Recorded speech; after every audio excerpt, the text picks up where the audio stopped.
அனைவருக்கும் வணக்கம்.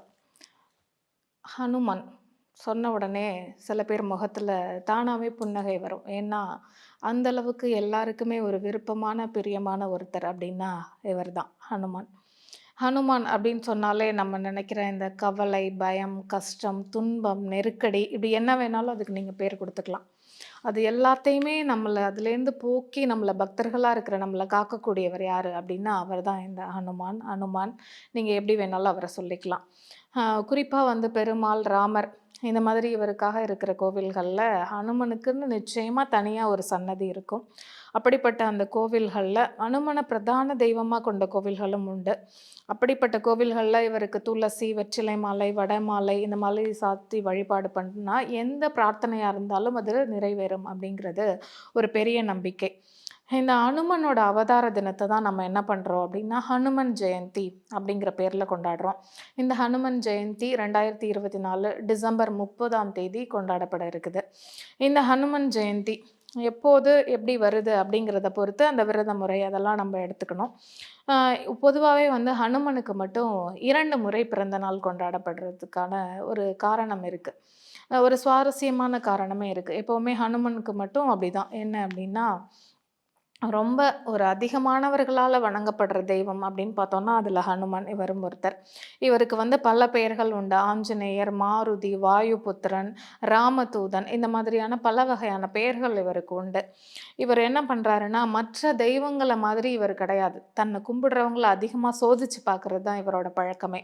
அதற்கு பிறகு தான் அருள் செய்பவர் இவரு. அப்படிப்பட்ட ஒரு தான் இவரு. அது மட்டும் இல்லாம, அதே நேரத்துல நம்பிக்கையோடையும், பக்தியோடையும் யார் ஒருத்தர் இவர கூப்பிட்டாலும், கூப்பிட்ட குரலுக்கு ஓடோடி வர்றவர் இவர்தான். இவர மாதிரி வேற யாராலயும் ஓடோட வர முடியாது. அது மட்டும் இல்லாம, யார் ஒருத்தர் ராமநாமம் சொல்றாங்களோ, அது ராமா அப்படி அந்த ராமா அத சொல்லி முடிக்கிறதுக்குள்ளயே அவங்க பக்கத்துல இருப்பாரு அப்படிங்கிறது ஒரு பெரிய ஒரு நம்பிக்கையா இருக்கு எப்பவுமே.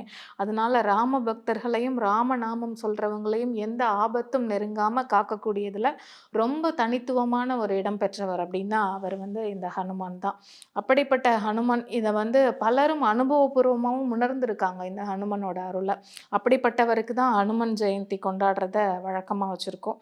மற்ற எந்த தெய்வத்திற்குமே இல்லாத ஒரு சிறப்பு யாருக்கு இருக்கு அப்படின்னா, இவருக்கு இந்த ஹனுமானுக்கு இருக்கு. அது என்ன அப்படின்னா, தமிழகத்த பொறுத்தவரைக்கும் எவ்வளோதான் வருடத்துல 2 முறை இவருக்கு ஹனுமன் ஜெயந்தி கொண்டாடினாலும், தமிழகத்த பொறுத்தவரைக்கும் மார்கழி மாதத்துல அமாவாசையோட வரக்கூடிய மூல நட்சத்திரத்தன்னைக்கு வர்ற தினம் தான் ஹனுமன் ஜெயந்தியா நம்ம கொண்டாடுறோம்.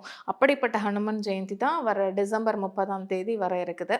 இது மட்டும் இல்லாம வட மாநிலங்கள்ல என்ன பண்றாங்கன்னா, அவங்கள பொறுத்தவரைக்கும் சித்திரை மாதத்துல வரக்கூடிய பௌர்ணமியில தான் அனுமன் அவதரிச்சாரு அப்படின்னு சொல்லி அவங்க அத ஹனுமன் ஜெயந்தியா எடுத்து கொண்டாடிட்டு இருக்காங்க.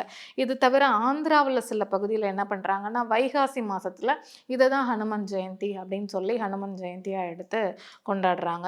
இதுல வந்து எத எடுத்துக்கிறது அப்படிங்கிறதுல எப்பவுமே ஒரு குழப்பம் இருந்துகிட்டே இருக்கு. இப்படி 2 வேறு மாதங்கள்ல, 2 வேறு காலங்கள்ல இப்படி ஹனுமன் ஜெயந்தி கொண்டாடப்படுறதுக்கு ஒரு முக்கிய காரணமும் இருக்கு. அப்படின்னா என்ன அப்படின்னா, வால்மீகி என்ன பண்றாருன்னா, இந்த ராமாயணம் எழுதுறாரு இல்லையா? அந்த ராமாயணத்தின்படி அவர் என்ன சொல்றாருன்னா, அனுமன் அவதாரம் நடந்தது மார்கழி மாதம் மூல நட்சத்திரத்துல தான் அப்படின்னு அடிச்சு சொல்றாரு. அதனால நம்ம ஹனுமன் ஜெயந்தியா எடுத்துக்கிறோம். அதே சமயத்துல புராண கதைகள் படி என்ன நடக்குது அப்படின்னா, சித்ரா பௌர்ணமி நாள்ல தான் ஹனுமன் வந்து அவதாரம் நடந்தது அப்படின்னு சொல்றாங்க. அப்படிங்கிறத கருத்துல பக்தர்கள் எடுத்துக்கிட்டு அதையும் கொண்டாடுறாங்க. அதனால தான் இந்த ஹனுமன பொறுத்தவரைக்கும் இவரு 2 முறை ஹனுமன் ஜெயந்தி கொண்டாடுறதுக்கு காரணமா இருக்கு. பொதுவாவே என்னன்னா, பிறக்கும்போதே இவர் எப்படி பிறக்கிறாருன்னா, ரொம்ப ஒரு அற்புத சக்திகள கொண்ட குழந்தையா தான் இந்த ஹனுமான் பிறக்கிறாரு. எவ்வளோதான் நம்ம குழந்தையா இருந்தாலும் பயங்கர பசியில சூரியன வந்து பழம்னு போய் எடுத்து சாப்பிடுறது, சூரியன பிடிக்க அருகில போனதுனால அவரோட நிழலால என்ன பண்ணுதுன்னா, பூமியே இருளுக்கு வர்றது, இத மாரி ரொம்ப சேட்டை செய்ற ஒரு குழந்தையா தான் இருந்திருக்காரு இந்த ஹனுமான்.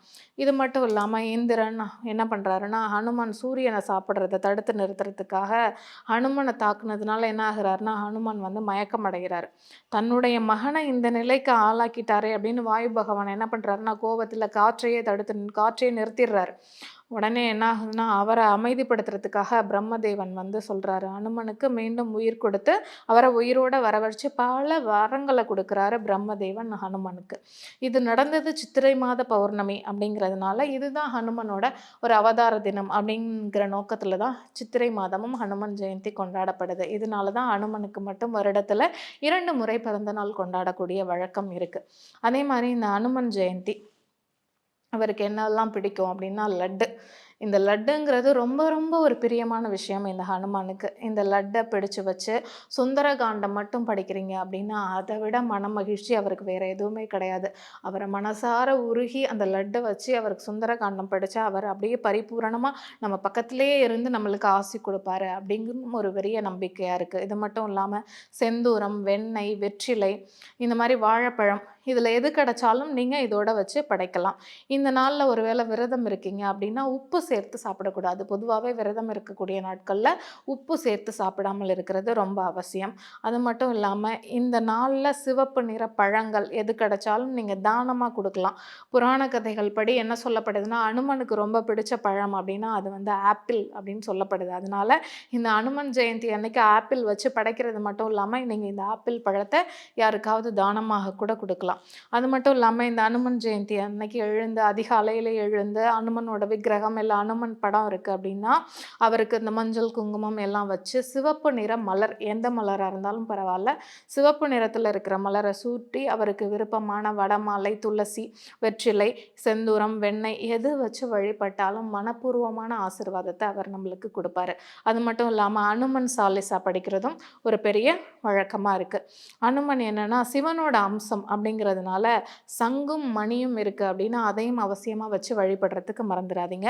இந்த ஹனுமன் ஜெயந்தி அன்னைக்கு ஒரு 3 மந்திரங்கள நம்ம சொல்லி அவர வழிபடுறோம் அப்படின்னா, பரிபூரணமா அந்த ஹனுமனோட அருளும், ஆசீர்வாதமும் நம்மளுக்கு கிடைக்கும். அது என்ன அப்படின்னா, முதல் மந்திரம் ஓம் ஸ்ரீ அனுமந்தாய நமக அப்படிங்கிறது தான்.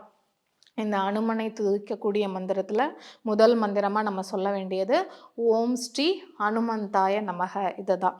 அடுத்ததா 2வதா ஓம் ஐம் பீம் ஹனுமந்தே ஸ்ரீ ராமதூதாய நமக. 2வதா நம்ம என்ன சொல்லணும் அப்படின்னா ஓம் ஐம் ஸ்ரீம் ஹனுமந்தே ஸ்ரீ ராமதூதாய நமக. இதுதான் 2வதா நம்ம சொல்ல வேண்டிய மந்திரம்.